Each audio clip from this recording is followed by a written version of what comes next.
Good morning दोस्तों। तो कैसे हो आप लोग? उम्मीद है कि अच्छे होंगे। तो आज हम लोग मोशन का दूसरा लेक्चर देखने जा रहे हैं।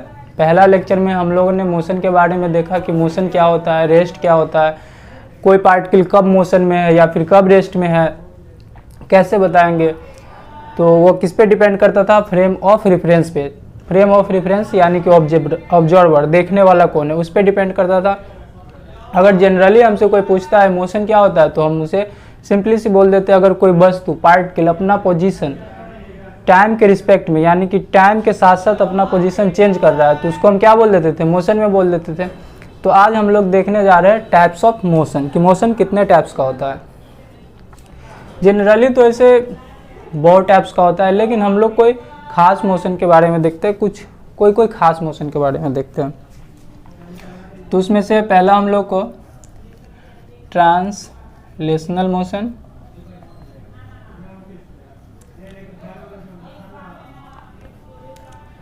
और इसी को लीनियर मोशन भी बोलते हैं। लीनियर मोशन, रैखिक गति, जो आपको पता होगा। और दूसरा है सर्कुलर मोशन। सर्कुलर मोशन यानी कि वृत्तीय गति। और तीसरा है रोटेशनल मोशन। रोटेशनल मोशन ये थोड़ा टफ है। और चौथा है एब्सोल्यूट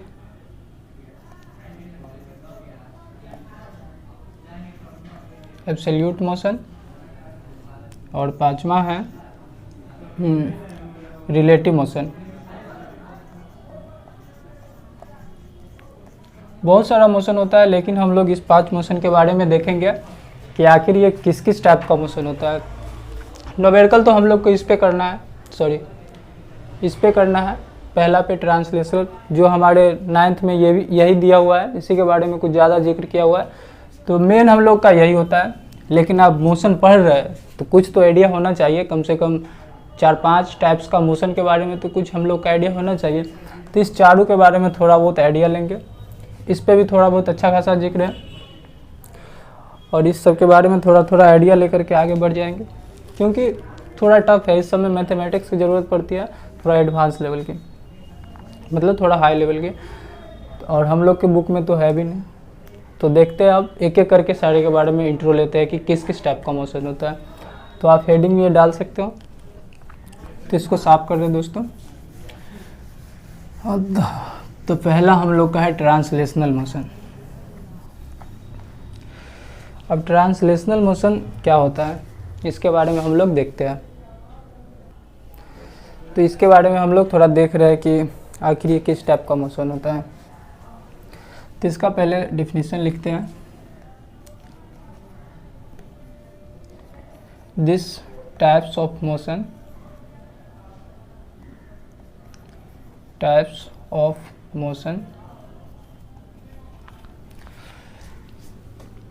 all points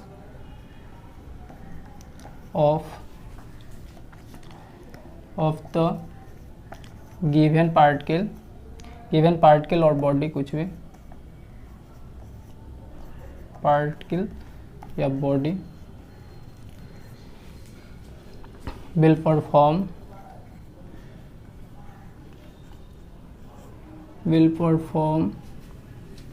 identical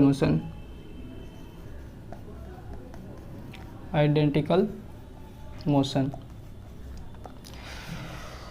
ऐसे मोशन में दोस्तों पार्टिकल जो होता है, पार्टिकल बोलो या फिर बॉडी बोलो या फिर ऑब्जेक्ट बोलो, आज के बाद आपको ये डाउट नहीं होना चाहिए कि अगर मेरे जुबान से पार्टिकल निकले या फिर बॉडी निकले या फिर ऑब्जेक्ट निकले, तो इसका मतलब आप कुछ भी मान सकते हो जिसके बारे में हम लोग स्टडी करते हैं। कार मानो, बस मानो, तीनों का मतलब क्या होता है। जैसे अब ये कार है, इसके बारे में हम लोग स्टडी करना है, तो इसको हम पार्टिकल भी बोल सकते हैं, ऑब्जेक्ट भी बोल सकते हैं या फिर बॉडी भी बोल सकते हैं।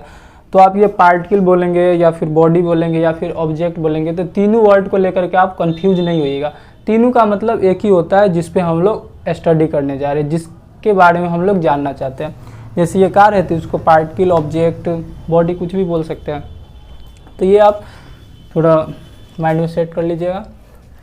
तो ट्रांसलेशनल मोशन का डिफिनेशन है this types of motion all points of the given particle या body will perform identical motion. It means same velocity, same displacement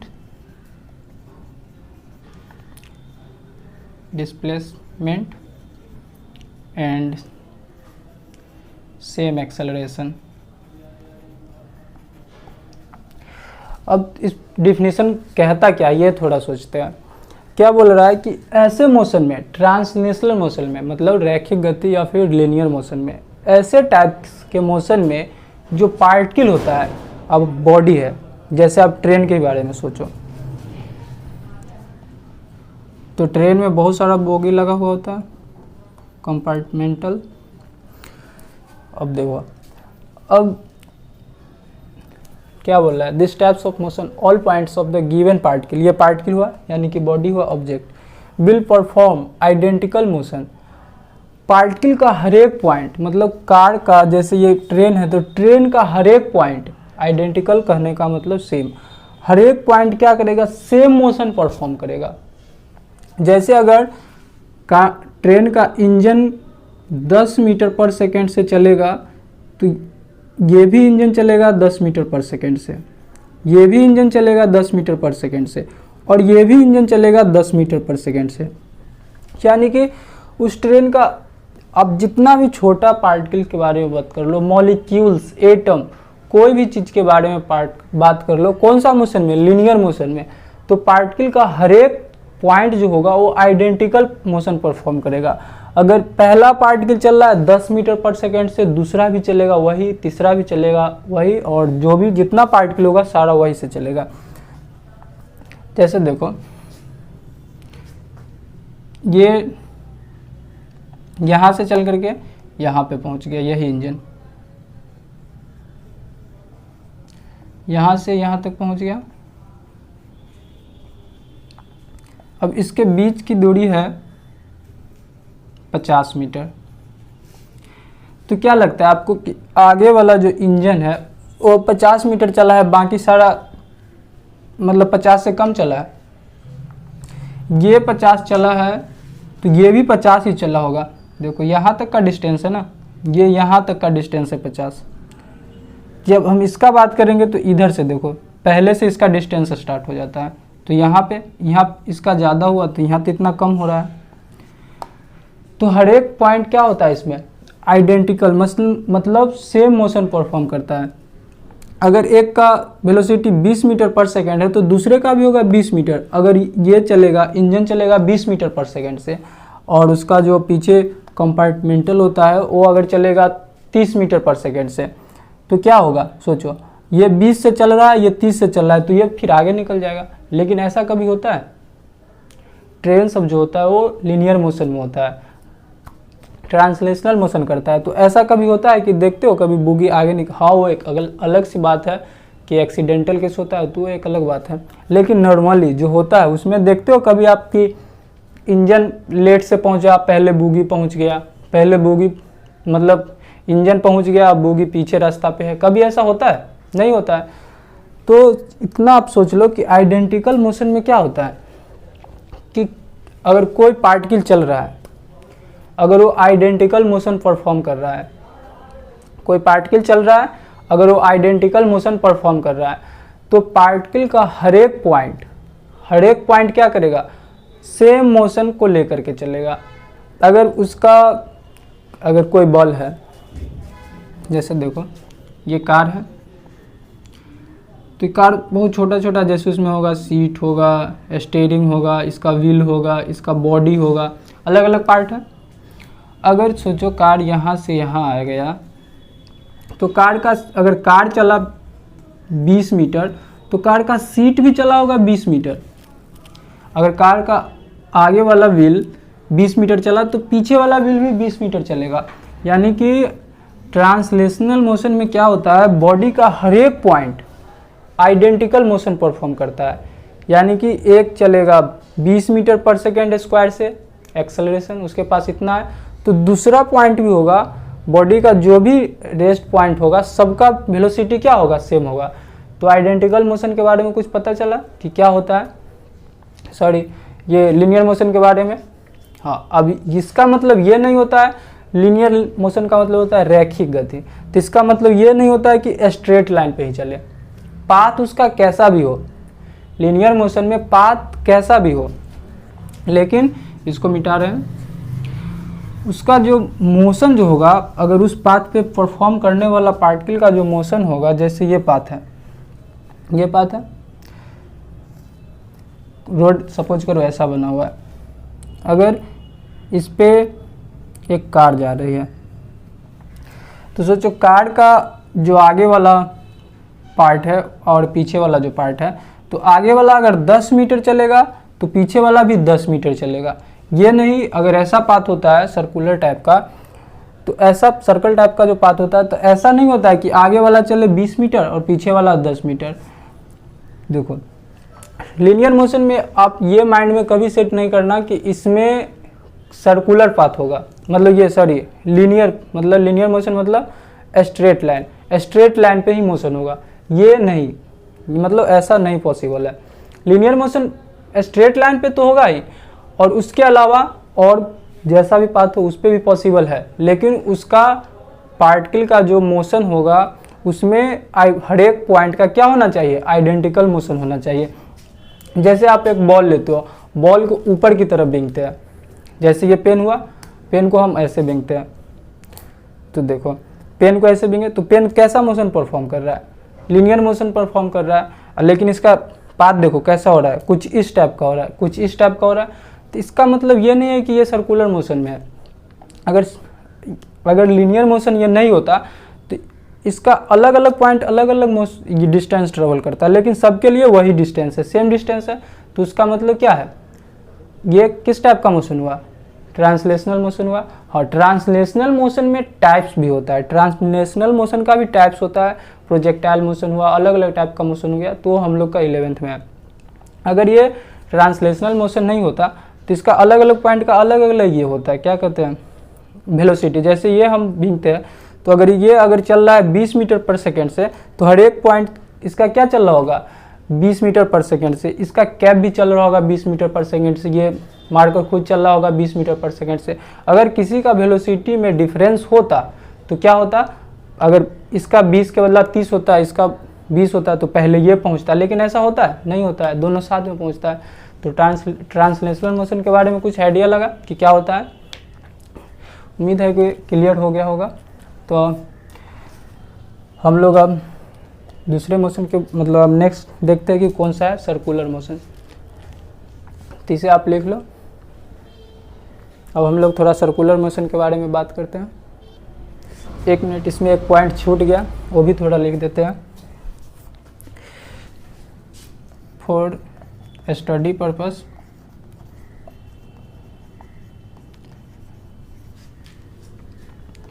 we can assume we can replace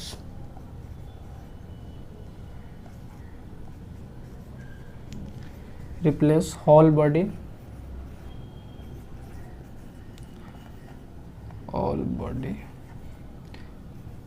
by a single point.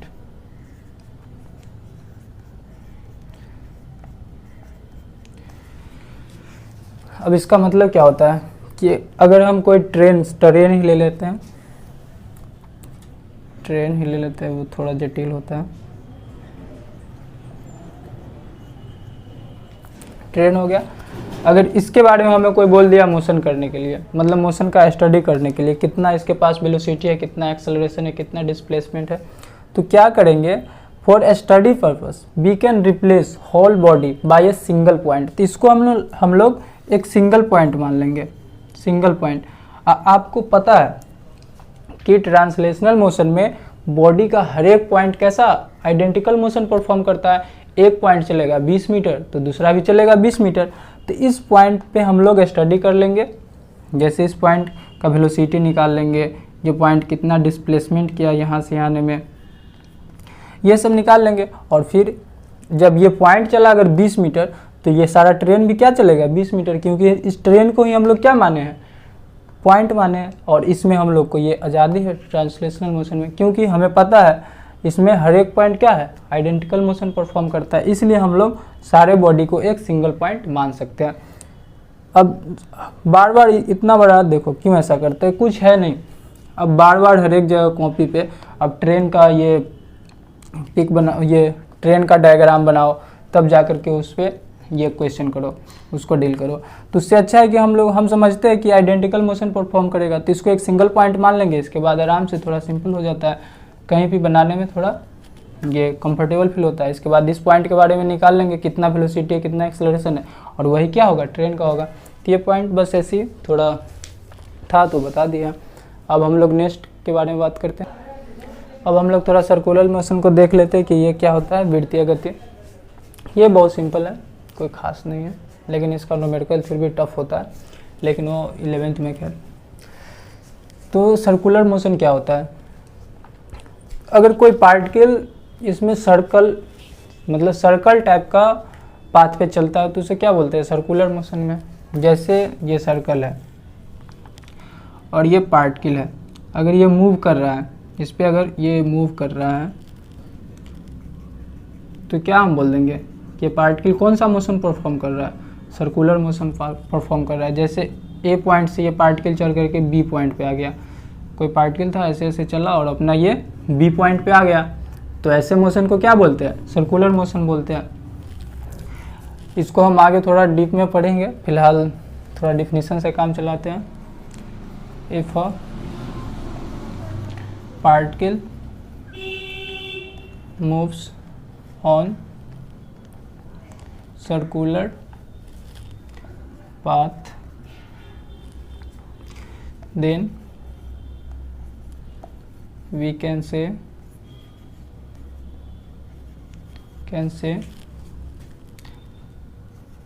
about particle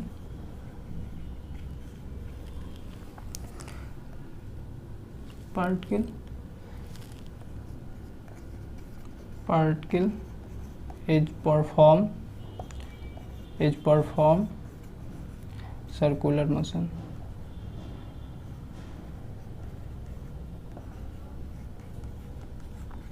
अगर कोई particle circular motion में चल रहा है, circular path पे चल रहा है, तो उसे हम क्या बोलते हैं, सर्कुलर मोशन। इसमें कोई खास दिमाग लगाने वाली बात यहाँ पे है नहीं। जैसे ये हुआ, अगर इस पे कोई पार्टिकल चल रहा है तो ये कौन सा मोशन परफॉर्म कर रहा है, सर्कुलर मोशन परफॉर्म कर रहा है। तो इसी टाइप का मोशन को हम लोग क्या बोलते हैं, सर्कुलर मोशन बोलते हैं। हाँ, इसमें डायरेक्शन को लेकर के कुछ हो सकता है, वेलोसिटी को लेकर के वेलोसिटी अलग हो सकता है, डायरेक्शन थोड़ा दूसरे टाइप का हो सकता है। अगर जैसे ट्रांसलेशनल मोशन में कोई पार्टिकल चलता था ऐसे, अगर इधर से इधर की तरफ जा रही है तो हमसे कोई डायरेक्शन पूछता था, जैसे इधर हो गया ईस्ट वेस्ट नॉर्थ साउथ, तो हमसे कोई पूछता था कि अगर ये गाड़ी इधर जा रही है, तो अगर आपसे कोई पूछेगा कि गाड़ी का वेलोसिटी का डायरेक्शन किधर है, तो आप सिंपल से बता दोगे वेस्ट टू ईस्ट। लेकिन ये पार्टिकल यहाँ पे है, ये पे अगर आपसे पूछे कि गाड़ी का वेलोसिटी का डायरेक्शन किधर है, ये सारा वेलोसिटी डिस्प्लेसमेंट ये सारा चीज़ पढ़ेंगे ये टाइप्स ऑफ मोशन समाप्त होने के बाद, और इसके बाद ट्रांसलेशनल समाप्त होगा, इसके बाद सर्कुलर लेकर के आएंगे, उसमें थोड़ा सर्कुलर को हम लोग थोड़ा डिटेल से पढ़ेंगे, फिर भी थोड़ा बहुत आइडिया दे रहे हैं। तो अगर यहाँ पे ये पार्टिकल है, अगर ये पार्टिकल मूव कर रही है सर्कुलर पाथ पे, अगर यहाँ पे आपसे पूछ दें कि पार्टिकल का डायरेक्शन किधर है, तो वहाँ पे आपको कुछ नहीं करना रहता, एक स्पर्श रेखा यानी कि टेंजेंट ऐसे खींच देना होता है। तो पार्टिकल का वेलोसिटी का डायरेक्शन किधर हो गया, इधर। अगर पार्टिकल यहाँ पे पहुँचा तो किधर होगा, सोचो आप क्या करोगे, ऐसे करोगे, बिल्कुल नहीं। जिस साइड वो मूव करती रहती है उस साइड ऐसे खींच देते हैं टेंजेंट। अगर इस साइड मूव कर रही है तो इधर कर देंगे। तो स्पर्श रेखा उस पॉइंट पे खींचना रहता है, और वही स्पर्श रेखा हमें क्या दे देता है, डायरेक्शन ऑफ वेलोसिटी। तो ये हो गया। अब एक्सेलरेशन सबको लेकर के हम लोग जब फिर से आएगा सर्कुलर मोशन उस समय हम लोग बात करेंगे, ठीक है। तो सर्कुलर मोशन के बारे में आप लिख लो। अब है मेरा एब्सोल्यूट मोशन कि एब्सोल्यूट मोशन किसको बोलते हैं। तो इससे पहले था सर्कुलर मोशन, तो उस सब को लेकर के माइंड अब नहीं लीजिएगा, क्योंकि वो सब मायने नहीं रखता है कि कौन नंबरिंग पहले या बाद में, ये थोड़ा डिफिनेशन चल रहा है। तो पहले अगर सर्कुलर मोशन जो है, ये क्या सर्कुलर मोशन तो हो गया अपना, जो ये रोटेशनल मोशन है वो थोड़ा टफ है, उसको समझाने में थोड़ा टाइम लगेगा, तो इसलिए मैंने इसको लाया हूँ थोड़ा जो इजी है। Motion of any body with respect to ground, अगर कोई पार्टिकल ग्राउंड के रिस्पेक्ट में मूव कर रहा है, जैसे ये अर्थ हुआ, कार, बस, कोई भी चीज़ चल रही है, तो वैसे मोशन को हम लोग बोलते हैं क्या, एब्सोल्यूट मोशन। या फिर ऐसे भी बोल सकते हैं, अगर कोई पार्टिकल चल रहा है, अगर हम उसको रेस्ट फ्रेम से देखते हैं, यानी कि रुके हुए अवस्था से देख रहे हैं, जैसे ये रोड है और रोड पे कोई कार जा रही है, अगर हम रुक करके उसको देख रहे हैं, उस कार को अगर हम रुक करके देख रहे हैं, तो ऐसे मोशन को क्या बोलते हैं, एब्सोल्यूट मोशन बोलते हैं। और या फिर ग्राउंड से देखें, ग्राउंड से भी देखें, ये तो ग्राउंड का ही सरफेस है, तो ऐसे मोशन को भी क्या बोलते हैं, एब्सोल्यूट मोशन होता है। मतलब अगर हम किसी भी पार्टिकल को ऑब्जर्व कर रहे हैं, अगर रेस्ट में रह करके ऑब्जर्व कर रहे हैं, तो ऐसे मोशन को हम लोग क्या बोलते हैं, एब्सोल्यूट मोशन बोलते हैं। क्लियर है। तो ये भी कोई खास नहीं था। अब अगला है सर्कुलर, ये रोटेशनल मोशन और सर्कुलर मोशन। सर्कुलर मोशन तो हो गया, रोटेशनल मोशन और रिलेटिव मोशन, तो इस पे हम लोग नेक्स्ट क्लास में बात करते हैं, क्योंकि अगर वो दोनों बताएंगे तो थोड़ा लेंदी हो जाएगा, क्योंकि दोनों थोड़ा कंसेप्चुअल है, तो इसलिए उस दोनों पॉइंट पे हम लोग कल बात करते हैं। अगर आपको कहीं भी डाउट हो तो आप कमेंट सेक्शन में पूछ सकते हो। पता चला कि एब्सोल्यूट मोशन क्या होता है। अगर कोई पार्टिकल मतलब मूव कर रही है, अगर हमें कोई बोल दे कि आप उस पार्टिकल के बारे में स्टडी करो, तो अगर हम अर्थ पर से देख रहे हैं या फिर कोई जगह वो रुका हुआ है, मतलब रेस्ट में है, अर्थ पर से देखें या फिर कार में बैठ करके देखें, अगर वो रेस्ट में है, तो वैसे मोशन को हम लोग क्या बोलते हैं, एब्सोल्यूट मोशन बोलते हैं। अगर यही कार चल रही है, अगर हम मूविंग कार में बैठ करके, अगर सपोज करो ये कार है और ये कार खुद मूव कर रहा है, एक्सेलरेट कर रहा है, तो अब जो मोशन देखेंगे इसको, तो ये एब्सोल्यूट मोशन नहीं कहलाएगा। कहाँ से एब्सोल्यूट मोशन कहलाएगा, अगर हम उसको रेस्ट फ्रेम से देख रहे हैं या फिर ग्राउंड से देख रहे हैं, तो ऐसे मोशन को एब्सोल्यूट मोशन बोलते हैं। तो ठीक है दोस्तों, आज इतना ही रखते हैं, मिलते हैं नेक्स्ट क्लास में।